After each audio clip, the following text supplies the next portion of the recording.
What's up, everyone? Welcome back to the Level Up Life podcast. Branamier, Courtney, as always, here with my main man, Paul McLain. Good to be with you, bro. Happy New Year, man. Happy New Year. It's good to be here. It's Monday. Let's go. Fun day. We're talking about goals today. We're talking about helping you level up your life in all the areas that matter most to you: your faith, your family, fitness, finance, franchise, how to set goals, how to keep the goals, which I think is the most important, right? It ain't about just setting them. Anyone can set them. It's another thing to do them and actually complete them. And so we're going to try to help you get there, man. I had a good New Year's, good Christmas. Hope the same for everyone else out there. And now it's time to get to work, man. I don't know about you, but dude, the last 2 weeks of the year, bro, I'm messed up. Like, I'm delusional. I don't know what day of the week it is. I don't know if it's morning, if it's night. Like, dude, I'm messed up. But it's Monday now. It's go time. It's go time, baby. It's go time. So let's talk about it. Let's do it, man. Well, I'll tell you guys what. I think being in the beginning of the year, this is such an essential part to take massive action, because I think momentum is caught early. And when you look at momentum, dude, it makes you look better than you actually are. I don't know about you, dude, but I'm always trying to look a little bit better than I actually am. And so with business, with anything, any area of your life, when you've got momentum, man, things are starting to happen, right? Things just kind of fall into place.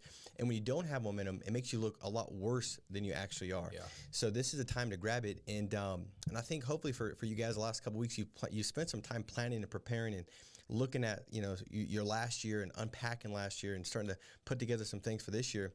And as we say every week, man, our goal and desire is to really bring you some significant value where you can leave and level up your life in all these areas. And so today I think this is going to be a value-packed podcast because I don't know, Brand, if it's for you, but for me, dude, like, I didn't really know how to set goals until a lot longer down the road, man, when I finally kind of understood that there's a process behind it. Like, there's a way to do it where you can set the goals, and then once you set the goals, you can reverse engineer them, put together a game plan. And in that game plan, man, that's where you start to feel confident. Because if you're like I am, maybe a lot of you guys right now, you're looking at where you're at in the beginning of 2025, and you're looking at where you want to go. And that gap that you've got, it can be kind of daunting, right? It could be somewhat discouraging. And as you step forward and you're trying to go after these goals, the longer the time elapses before you start seeing evidence, man, that's where disappointment is bred. And so if you can have some clarity, like, hey, no, yes, it's going to take a while. There's going to be some pain involved because it's uncomfortable. If you just live the same year, you'll be comfortable. But if you want to grow and have a better year, man, that's going to require some uncomfortability. And so let's kind of start with the first question, which is that I get, I've had multiple times of like, okay, man, I've been successful. Things are kind of going in the right direction. Yeah. I'm getting better. I see progression in my life. Why is it so important and essential to set goals to see success and personal growth? Like, why is that important? Well, I think, like most of us, like, there's something on the inside that, whether you're a believer in faith or not, like, you want to become the best version of yourself. I think like the top, I don't know what it is. I think it's Maslow's hierarchy of needs. Like, the very, very top level is self-actualization. So it's like, who am I at the best version of myself, right? And so I think there's something on the inside of us that says, like, how do I get there? What does that person look like? How does he think? How does he act? What's his family like? What's his business like? What's his money like? And so there's just that something on the inside of us. We call it like our God-given purpose that wants to achieve that. So I think when it comes to the new year, it's a good time to, like, almost hit the reset button, no matter where you're at, good, bad, or indifferent. It's like, it's a momentum builder automatically, because it's like, okay, January 1st, fresh start. And so I think it's so important for no matter where you're at. Like, if you had a great year last year, I still think it's a good thing to reset and go, okay, what were all my wins? What were my losses? And how do I improve on that? So I just think, number one, having goals is super important, just because, like, dude, like, faith without vision, like you got to have a vision for your life. You got to have a vision for your family. You got to have a vision for your business. Without vision, people will perish. Like, eventually it's going to fade away because you have nothing that you're going after. And so I think where a lot of people miss it is they are more alike than not, where they do have a goal, but they don't have a system behind the goal, which is, I think, where most people mess up, right? So like, it's the first week of January, so you go to the gym, it's going to be packed this week because everyone has a goal to lose the weight, and everyone has the momentum bug right now. But give it 2 weeks, give it 3 weeks. If the people that didn't put a system in place to keep up with going to the gym, or keep up with the savings account, or keep up with the whatever it is, they're eventually going to die off. And so I think where most people miss it is they have goals, but they don't have systems that support their goals. And so I think that's something that I think we should probably dive into, because that's I think what the difference maker is. I agree, dude. Well, it's the thing is this, like when you hear that statement, like a man without vision shall perish. Yeah. That's not like an atheist man, a Christian man. That's everybody. Yeah, 100%. Like there's a lot of like Christians that have strong faith that are perishing. Like they're not because they don't have something in front of them, man. Yeah. They're not going after something. And I just want to encourage you that if you feel stuck, right? You feel like, man, I just feel stuck. I don't know where to go, how to get there, what it looks like. I feel stuck. Or maybe you feel like just discouraged. Like I just don't think I can go out there and accomplish this. I don't think I can get any better. I think it's just the way it is. Or maybe you look back and you feel like, man, I've already kind of accomplished everything, and now it's like, what do I do now? Yeah. Right? I mean, that's where having something you can aim after is so essential. If you feel stuck, if you feel hopeless, if you feel like you've already achieved what you could achieve in life, that means you need a goal. That's right. And I remember reading this or watching this series a while back. I think it was called The Weight of Gold. And it was this documentary on all these Olympic athletes that had gotten the gold medal. They had achieved like the pinnacle of success and probably what they had been fighting after since they were 4 or 5. I mean, these are athletes that's what they focused on. And it talked a lot about, Brand, like how they had a significantly heightened amount of depression and anxiety, suicidal thoughts and tendencies, like all this destructive things. And the reason why is they had already hit the pinnacle and there was nothing on the other side of that. Right. And so I feel like, God has created us to have vision and purpose. He created us on purpose for a purpose. And so that means it's always something out in front of us. That's good. Right? It's not what happened behind us. It's like, okay, great. But now how can we go out there and steward somebody else, serve somebody else, provide value to somebody else, and go after some higher goals in our life, right? Dude, that's great. I think a lot of people too, at the same time, like they have these big goals and you reach them and then it's like, now what? Right. And so also it's good to keep in mind that like there's a process to everything. It's like this whole destination addiction thought that we kind of wrestled with last year. It's like, if I'm always thinking about there and not realizing that today is the dream too. You know what I mean? And so with goal setting, it's this balance to number one, have something big that we can go after. I like setting big goals. Like sometimes when you set goals, it's like, dude, I don't know if I'm ever going to achieve that. Like I like that because it scares me. Yeah. You know what I mean? And I think I thrive. I don't know about you, but like, dude, when my back's against the wall, that's when I perform the best. You know what I mean? So if I have something big that I'm going after and audacious that doesn't seem realistic, dude, if I can put small, good daily disciplines in habits in my life to get there, like I know eventually I might not never get there, but I'm also aware that every single day just making progress towards it is the win. Yeah. You know what I mean? And so I think it's a good balance of having something big and scary and going after, but also living today in the moment and just making progress every single day. And I think most people, they set these big, crazy goals, but they have no practical daily things they could do to actually get there. Yeah. So that's good, man. So it's like you've got the goal out in front of you, right? Once the goal is there, and then as you move towards that goal, you're going to make tweaks and adjustments. You're never going to, let me encourage you, you're never going to be like, you feel like I'm going to hit it. Like this is going perfect. It's no different than flying from like California to New York. Dude, most of the time the flight is off course. It's making small adjustments back and forth. The problem is in my life, I've had many years where I get up to, I wake up kind of and like, all right, it's almost the end of the year. How did I get here? Yeah. And it's because I didn't have that goal in the beginning and I wasn't looking at my adjustments and corrections. Like, am I pacing? Do I need to tweak something? Do I need to adjust my strategy? Yeah. Because that's essential. If you just don't have a deadline or you don't have a chief aim, well, now you're flying from California and you end up in Florida. Dude, how did I end up in Florida when I was supposed to go to New York? Well, it wasn't a big deal when you first left California. You were maybe just like, a mile or two off. Yeah. But now as you continue on, your trajectory over time, see, time will it'll exacerbate that trajectory. So now you end up in Florida opposed to New York. And so as we do this, I just want to encourage you guys, and this will be kind of like we want to walk you through. This is a master class, so to speak, of what does it look like. And so the first thing I'll say, the last point on this, just to encourage you to understand how important this is like statistics will show that if you set a goal, you're 40% more likely to actually hit it. So that goal for your family, that's good. That goal for your finances, that goal for your fitness, the goal for your business, if you actually have it, you're 40% more likely to hit it. And then if you actually let somebody in on it, you create some good accountability, some good positive peer pressure, right? Then it's 80% likely to hit it. That's a big deal. It is. I mean, because everybody, like you said in the beginning, we're all more alike than not alike. We want to get better. We want to progress. Well, this is the very thing that's going to help you do that. And so let's talk about, I got a question for you. Step one, write them down. Right. Write them down. I guess step one would be pick a couple. Yeah. So like if we go through. I think like the things that we talk about, like the 5 F's. Yeah. It's almost like your subject goals, right? Because these are the pillars of our life. It's like having a goal for each one. Would you say this? I think so, but I think for me, dude, like I could be like overly zealous about like I'll sit down like, oh, dude, I need to get better here.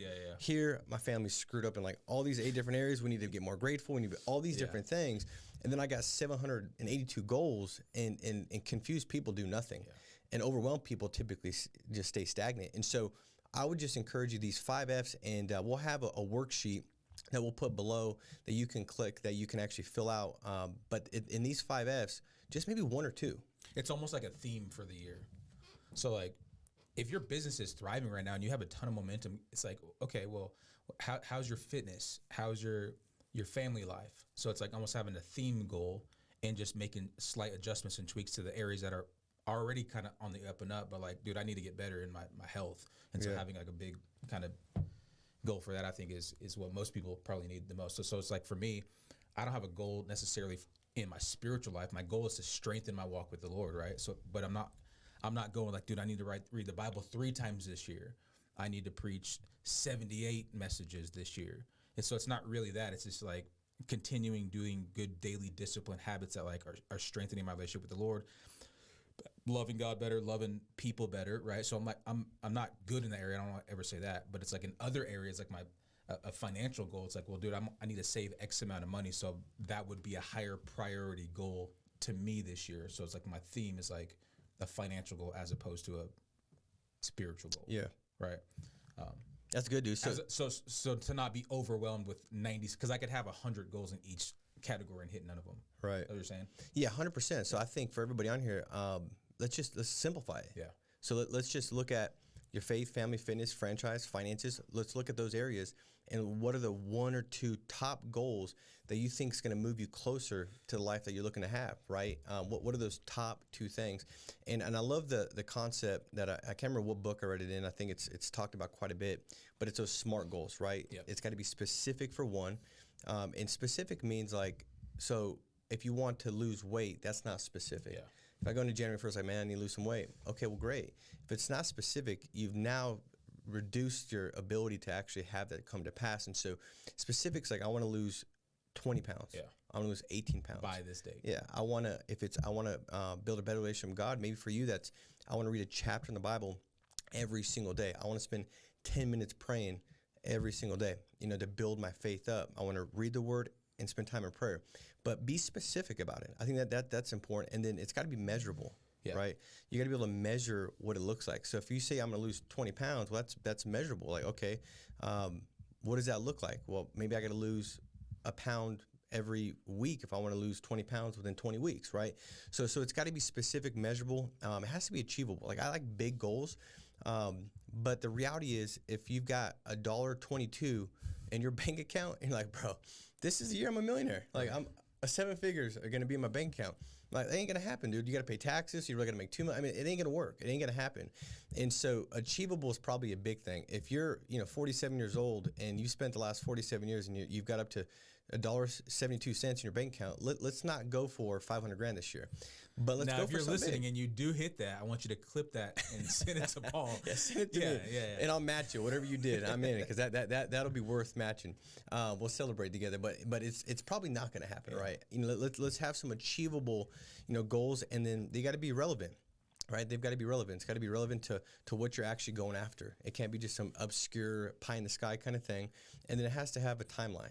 So I just would encourage, as you put together the 1 or 2 goals in these different areas, I think let's make them SMART goals. Let's make them specific. Let's make them measurable, achievable, relevant, and time bound. And so keep that in mind as you go through. Say, okay, my first goal was with faith. All right, that's specific. What does that look like? Read the word. Yeah. Let's make it measurable. Let's make it achievable. Let's make it not read the Bible in 30 days, right? That's what we're talking about. But with everything. So let's make it a SMART goal. Brand, what's your process of setting goals that stick, right? Because it's one thing Yeah. to set a goal. How do you set a goal that actually sticks? So, number one, write it down. Right. So, like you said, I didn't know the statistic on it, but you said 40%. You just literally writing it down. So if you go in my house right now, again, in my living room, in my hallway, in my room, and then in all my kids' rooms, we have like our goals for the year written up on the wall, and then also like miracles that we're believing for with scripture. So like just writing it down and keeping it in front, I think is such a big deal. I know for me, like when we started the church, like it was always about like keeping the vision in front of everyone, because when you're in the task, when you're in the weeds of something, it can get like, dude, why are we doing this? Like, I don't see the end to this yet. But if you're constantly reminding yourself, reminding the people around you of what you're trying to accomplish, it keeps that like fire burning on the inside. And so number one, just simply write it down, whether that's in your notes app, whether that's in your journal, whether it's like, and we didn't do anything fancy. Like Mariah literally got Braves like coloring paper and just made like 6 different sheets and just wrote all of our goals down. So it's all over our house. So for you, it could be the same. It could be that simple, right? So just write it down and keep it in front. Like I cannot walk to my car without seeing that paper. Do I read it every time? No, but I know it's there. So I'm like, I'm keeping these things in front of me. So number one, write it down. Number two, like you gotta look at it and monitor your progress depending on the goal and depending on the timeline of it, daily, weekly, monthly. It's like you just said that if you're flying to New York and you're never checking the direction where you're going, like you're going to end up in Florida. And so if I have a yearly goal to lose 50 pounds, and I know I need to lose a certain amount of weight every single week, but if I never check, I don't know where I'm at. And so you got to set up a system to where you're checking, like we talked about a couple weeks ago about our money. I was like, dude, I check it every day. Like I need to see where I'm at. You're like, dude, I never check it. So bro, you got more money than me. So that's why. But depending on the goal, like you need to have a system to where you monitor your progress every day. So that's what I do. So monitor like the progress. Did I hit my goal? Did I not? Did I do the things necessary? If my goal is to read the Bible this year, which it is every year, it's like, well, dude, I know I got to read 3 to 5 chapters a day. So if I didn't do that already, so like I check that every week. So like, what did I read this week? Sometimes I'm slacking, sometimes I'm killing it. So it's like, well, if my goal is to read the whole Bible in a year, I know I got to make up 7 chapters. So one day is heavier than the next. You know what I mean? Right. Yeah. Because if I don't monitor 3 weeks, now I got to make up 47 chapters.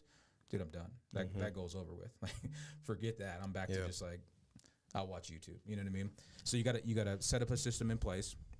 I heard this one, and this is one I just did this year, or I'm gonna do this year.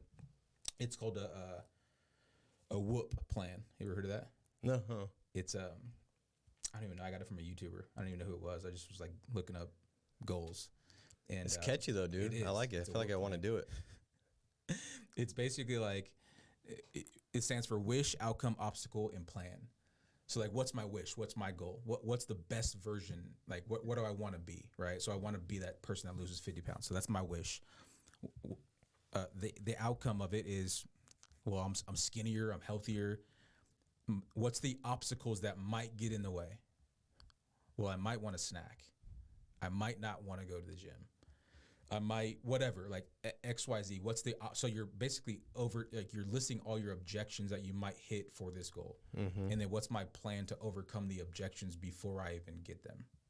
Which I thought was a really good deal. So like wish, outcome, obstacle, and then plan. And then lastly is tie them to an identity. It's like speaking who I am, even though I'm not there yet. I mean, the more you say it, the more likely you're to achieve it. So I am a person that weighs XYZ, that has this amount of money in the bank account. I am a community leader that has an influence on people. I am a great dad who has a great relationship with his kids. Like, speak it even though you're not it yet. And as you speak it, the more like you are to do the behaviors that become it. So that's kind of like my 5 things. So write it down, monitor it, look at it weekly, daily, whatever it is. A whoop plan. Dude, I love it. And it's simple, man. And then tie them to an identity. Yeah, I love it. And as you start to go out there and see the evidence, man, you start to believe more of the identity you see that you're saying. And so now your actions matching your words, and then your heart and head are in alignment. And all of a sudden you start going out there and you look up and like, man, look at where I'm at. And I think that for one, it's good to have short-term goals, but also keep your long-term vision. Yeah. You know, kind of talk about that. How do you keep a long-term vision while you're focused on short-term goals, right? It could be like, the church, like, I know you want to reach, thousands and thousands of people, because the more people that walk through that door, I mean, they're getting an opportunity to know God, to have a new representation of what God, who he is, who he really is, what the word says. And so there's no question, like, the vision is vast with that, right? But at the same time, like, you got to have these goals, especially when you first started, that were short term, that were accomplishable, right? And you can start stacking these wins, like, hey, we're moving in the right direction. But having that big vision, how does somebody, create a big vision, have that big vision, but also create these short term goals that's going to help empower them and equip them to actually get to that vision? That's good. I don't know. I think I wish I could tell you I understood it fully, but the truth is, like, I don't. I think for me, at least, anyways, like, the vision with the church was to have a vision so big that other people's vision can fit within it, right? But I know at the same time, like, not everyone has a church or an organization or a company that they're running, so it's easier said than done. So that's kind of I'm trying to think about just like if I had a 9 to 5, and I'm trying to think about personal goals and how to get better, like, what vision can I create that's big enough for, like, other people to fit in? Does that make sense? Yeah. So for me, it's easier to say than most, because, like, dude, I want to have an organization where I can reach thousands of people. I want to have leaders within leaders within leaders. I want to have people that work within the organization that they're fulfilling their purpose. Like, not everyone's called to preach, not everyone's called to lead worship, not everyone's called to be artsy, but, like, I need all those people to run a massive organization. So like, people are finding their purpose and their dreams, and they're accomplishing their within the vision that, like, I feel like God's given me. That makes sense? Yeah. So, like, I would say in that sense, it's easier to have a long-term vision while still helping, like, still having, like, short-term, like, wins along the way. So it goes back to, who is it, Maxwell, that says, like, if you help enough people accomplish their dreams, like, you'll eventually accomplish your dreams. Yeah. So I think it comes back to, number one, serving people, right? So, like, if I'm taking care of people and I'm doing what I feel like I'm called to do, which is to love God and love people, then ultimately I feel like I'll accomplish my purpose within this vision of the organization. Dude, I don't know. That's a good question. I'm kind of Well, I stuck think on, I think you said it, dude. Like, the vision was for one. I think, if the vision's so easy to see it, it's not a vision. If it's like, so, like, for me, I want to make sure that I'm walking in God's vision, right? Yeah. And God's vision is going to be bigger than what I can see, for sure, or what I think I can actually accomplish. It's going to require Him, or else it would just be me, and I'd be able to go out and create it and be my sight. And so you got to, I think, have that big vision, but then, break it down to these small actionable things, like you said, right? Like, these small actionable things. Okay, well, what does it look like? Well, it's simple. Like, it looks like me just loving people, right? And serving people, and then finding people that come in and identifying what's their God-given gift, and putting them on the right seat on that bus, so to speak, that's driving towards the vision that God's called us to. And I think that's applicable for everybody that's watching this podcast, is that, God has got a great big vision for you, right? And it doesn't matter what last year looked like. You can accomplish quite a bit in 1 year. Don't overestimate what you can do, tomorrow. Don't over exaggerate what you did yesterday. Let's go out there and focus on today and be the best we can be. But I think an actionable plan is so essential. Like, no, reverse engineering is such a big deal. 100%. So for anybody that's got a goal, if it's saving, I want to say, like, say $100,000 for the year, break that down, reverse engineer. What does that look like for a week, right? Okay, I got to save $2,000 a week. Okay, well, how do you do that? Well, I got to go out and create an additional source of income on a side hustle. And then if I go out there and do that, I can save that $2,000. Well, what does that activity look like? Yeah. Well, I got to make 2 sales a week. Okay, well, how many phone calls a day? Well, how many leads do you got to buy? Or whatever that is. Like, everything, you got to break it down, take it from, the goal being accomplished, and then go backwards. Yeah, that's good. And see what that looks like, right? No different than reading the Bible that in a year. Well, that's the year. What does the reverse engineering look like? And then I love the pre-decision of knowing that it's not going to work out perfect. Right. I remember Trey used to always say this, man. I thought it was very applicable. It's like, dude, you're driving to your goal. You're driving to the next level. You're going to get a flat tire. When you get a flat tire, don't get out, grab a machete, and slice all the other tires. Like, screw it. I knew this wasn't going to work, and you cut all 3 tires. No, dude, you get out. Is it suck? Yeah, because you got to stop. Nobody wants to pause. You got to get out. If you're like I am, I don't even know how to change a tire, so now I got to, like, YouTube stuff. I got to find where the jack is. Then I got to, it's a mess. But you're going to still get there. Yeah. It's just you got to make an adjustment. So I think like expecting that it's not going to work out perfect and that you're going to have a setback or a failure, but then saying, okay, if I do, then what's my next best move? Okay, I missed a day at the gym and I said I was going to go every day. Okay, that's okay. I'm going to go tomorrow. And sure, I'm going to go tomorrow. I'm going to get all my gym clothes back out. I'm going to really stack the deck to not let that failure become something that permeates into my next day, the next day, the next day. Now I'm looking up at the end of the year saying, how did I get here? I started so strong, but now look where I'm at. And so I just think that, reverse engineering is such an essential thing for everybody to do, and putting together this business plan, this plan of action, and really asking yourself, what's the number one thing that you can do that'll make everything else seem unnecessary and not important, and that will move you forward? Because there's all kinds of things that are grabbing at your attention, but just ask yourself every day, what's the number one thing that I can do that will move my faith towards the goal that I'm looking to with my faith? What's the number one thing I can do that's going to propel my finances in a situation where I'm going to get to my goal? What's that number one thing I can do? And then focus on that and feel good about it. See, to me, Brand, it's like, I remember being, in insurance thinking like, all right, I want to go out. Let's just say I want to go out and help, make $50,000 for the month. I need help 50 families, right? And I would reverse engineer it. Well, dude, I knew that there would be times where it just sucked. Yeah. Like my numbers, my reverse engineering, I had all the numbers. Numbers don't lie. If I make X amount of phone calls, X amount of appointments, X amount of sits, X amount of closes, like it was very thought out. Well, it didn't always work out that way. There'd be a week where I'm like, dude, how did nobody show up? Right. Like I would visualize like I want somebody to answer the door so I could just punch them in the face and then go back in my car and feel better about myself. I mean, because it was that I drove from here to here to here to here. I'm like, dude, this is terrible. But what I realized was that it should suck sometimes. Yeah. So the perception I want to give you guys when it comes to going after the goal and starting to put in these new disciplines, like you said, Brian, because it's the disciplines done over, consistently day in, day out that will eventually land you at that goal, that next level, is, I would say, Brian, like, dude, I'm glad that happened.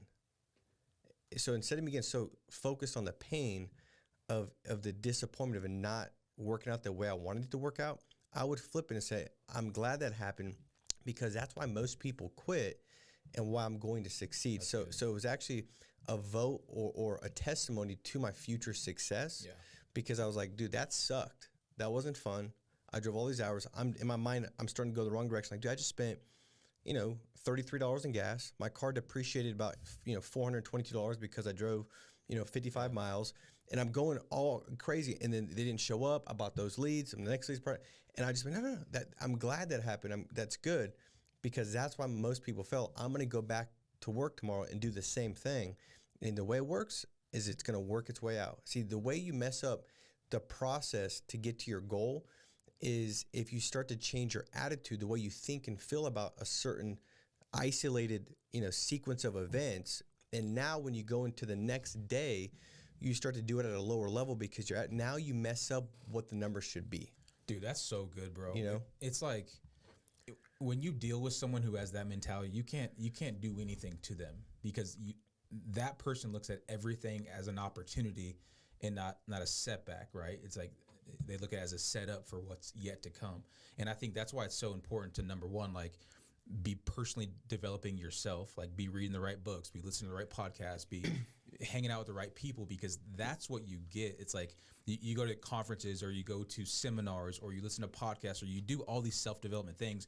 And a lot of times, even school, like you'll leave going like, all right, I don't have any like things that like takeaways that like people would say like, oh, what'd you get? Like, well, dude, you got a thought process. You got a mentality shift. Like, dude, that person that can go, well, dude, I just lost all this money, but I'm glad it happened. Dude, that's a scary person to be dealing with right there.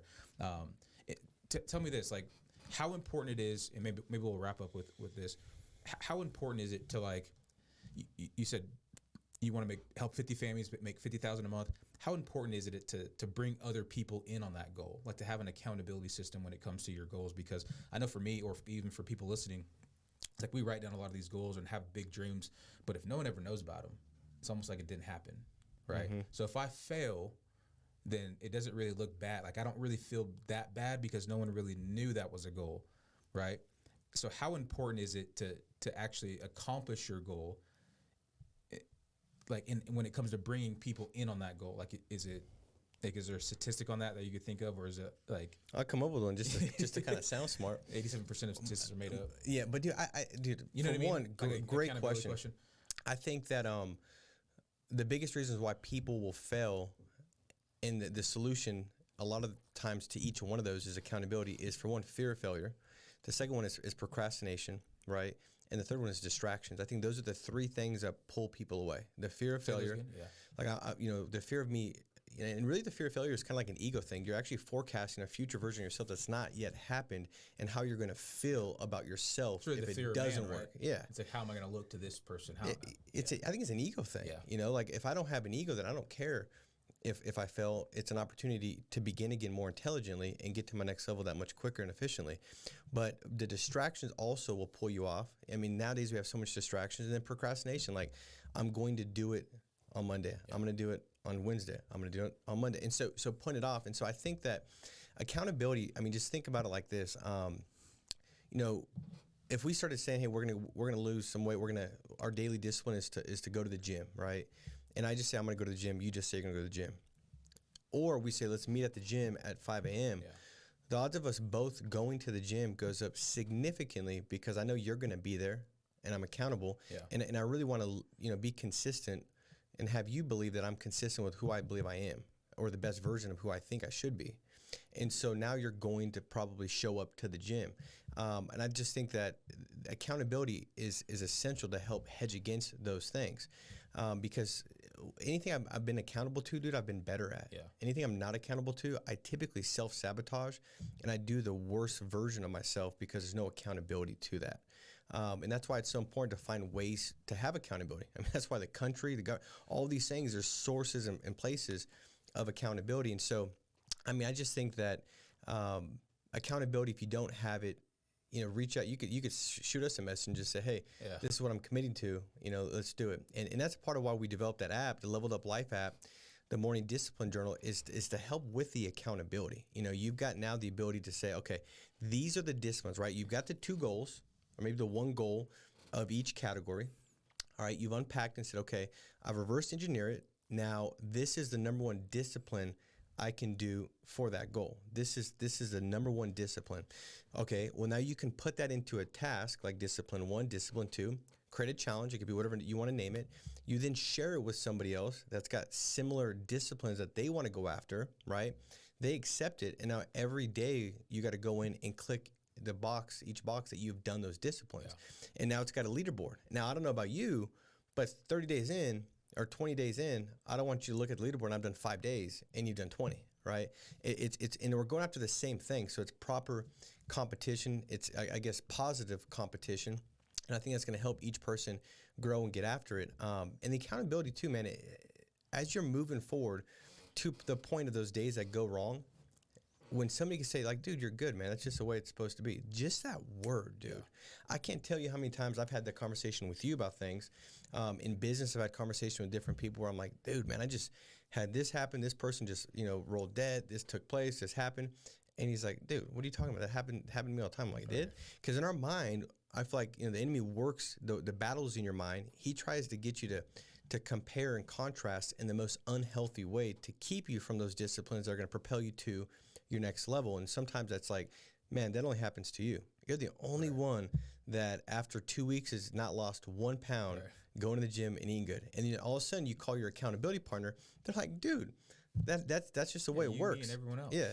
You got to get the ball rolling. Sometimes it takes a couple weeks to get it. Maybe you've gained it in muscle and lost it in fat. And you're like, well, shoot, I forgot about that.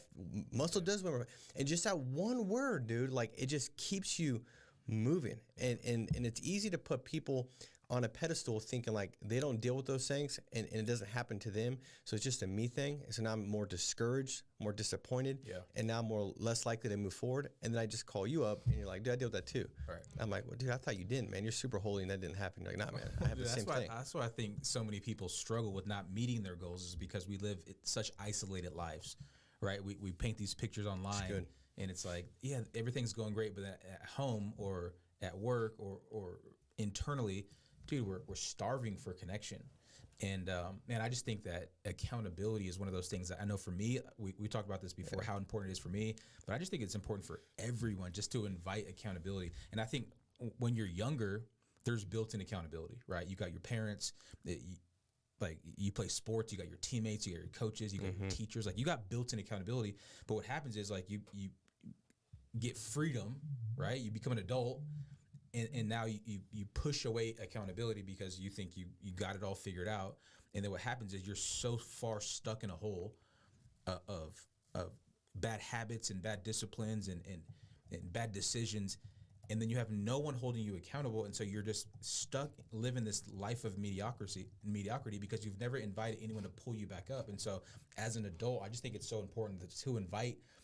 Number one, like you have to have self accountability. Like at some point, like you got to have integrity for yourself. Yeah. I got to hold myself accountable more than anyone else should. But secondly, you got to have some peer to peer accountability. And I think for me, you got to have some some mentor, some people who are ahead of you in the game, like holding you accountable. That like you've sought and like you've invited them into your world. That's good. Said, hey man, I need accountability in this area. So maybe that's a goal for people this year. It's like invite some accountability in. I love that, dude. So you're saying like find somebody maybe that you can serve and help that's maybe behind you, yeah, right?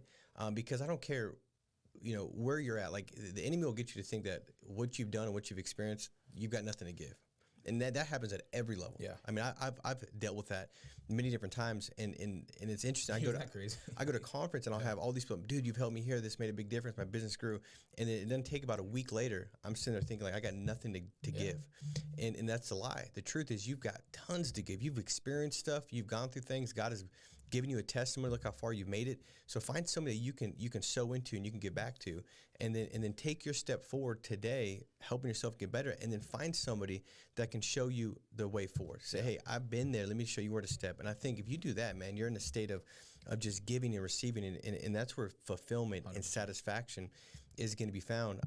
But that scripture you talked about, I think it was first seek the kingdom of God and his righteousness, and everything else will be added to you. Yeah. I mean, that's one scripture that you can kind of rest upon and lean on, is that, man, if I just first seek God this year, right, he's going to establish my plans. And it's so easy to get so overwhelmed.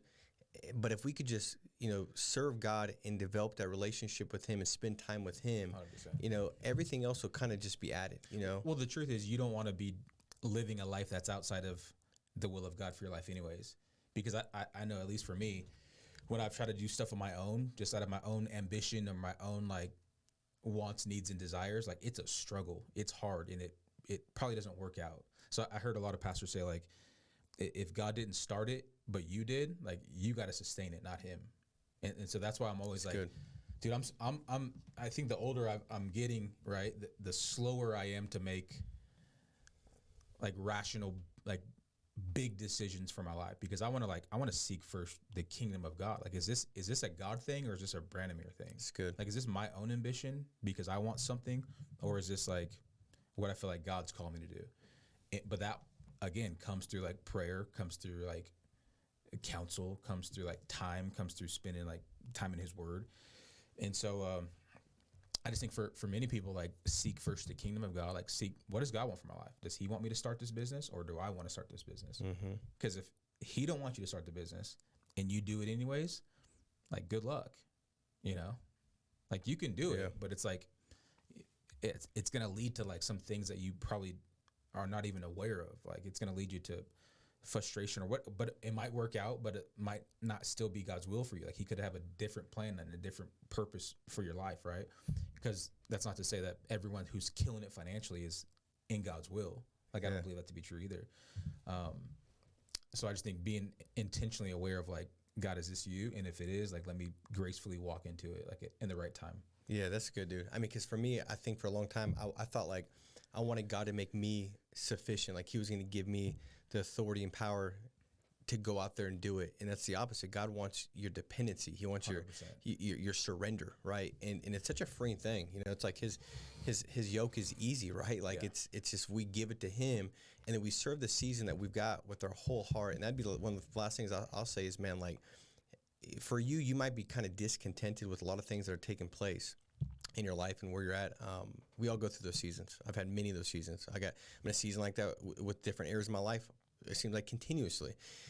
And that's the battle is to find that peace and contentment.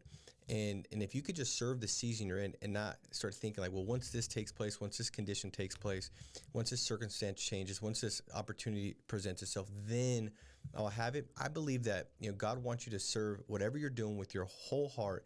And when you do that, he'll open up the doors to these different purposes in your life that are going to bring the fulfillment and opportunity. But if you are once this happens, then kind of person, you're always going to be chasing something, and you're going to just be chasing something that's never going to be able to grab or capture. And I think that's such an important thing, is just to serve the season you're in and enjoy it, because once you're there becomes here.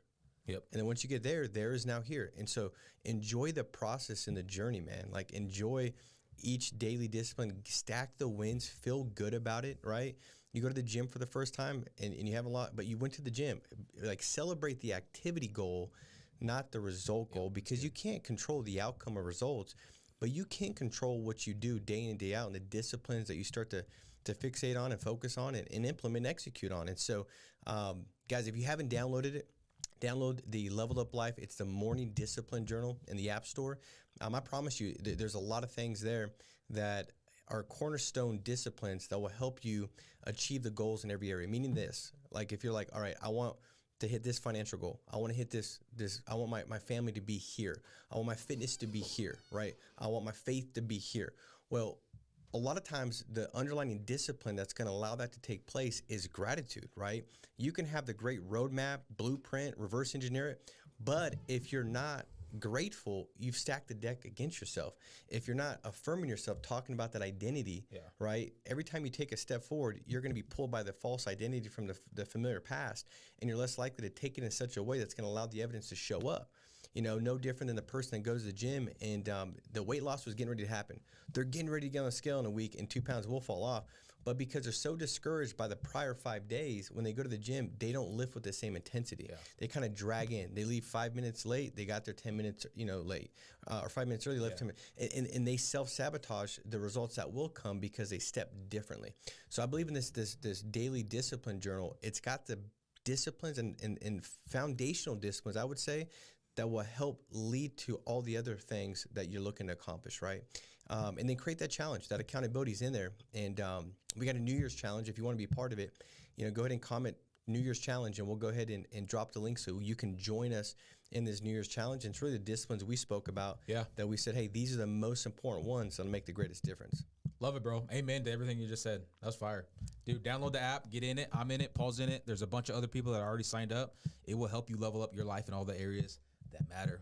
So let's go. Game time. All right, guys. Hey, love you. Share this, subscribe, like it. And hey, the one thing that you can do this week that can make a difference is a simple share. So if you're thinking about it, stop thinking about it. It's time to execute, man. Thinking and not executing is going to mess you up. So, all right, guys. Love you. Be strong. Stay steadfast. Talk to you next week.